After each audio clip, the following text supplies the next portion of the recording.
Dear Muslim, dear the Muslim whose identity has been victimised, dear the Muslim who's hesitant to practice, afraid to pray, scared to dress in a certain way, dear the Muslim who's cool because of Mo Salah, but not cool when performing Salah, dear the Muslim who's just a Muslim, dear Muslim, I have a message. Identity is what makes us who we are. It's what gives us power, purpose, and belonging. Today, the Muslim identity has been challenged. Challenged by hatred, fear, and misunderstanding.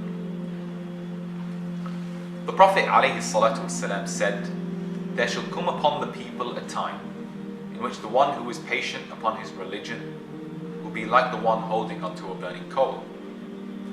That time might not have come upon us, but it may certainly feel like so.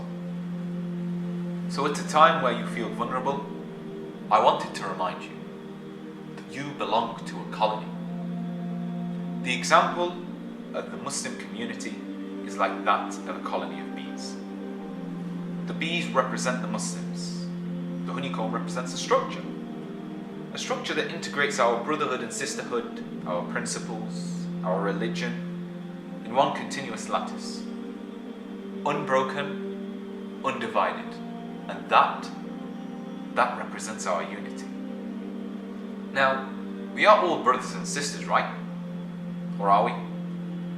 Are we more than a handshake? More than a hug? More than how's work? How's the family? How's uni? Let's work on being kinder, more sincere, and more accepting of each other in order to strengthen the bonds of unity that make the Muslim community so tight-knit.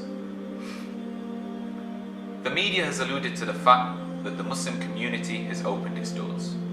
But the reality is, these doors have always been open.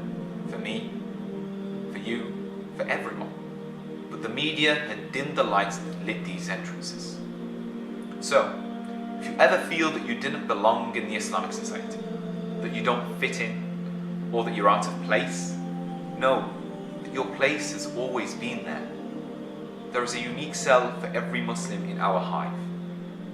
No exceptions, no expectations. And just like the bees wear their distinct colours so brightly, even though they are suppressed by the influences of toxins and environmental change, wear your Islam proudly in the face of hate, suppression, and oppression.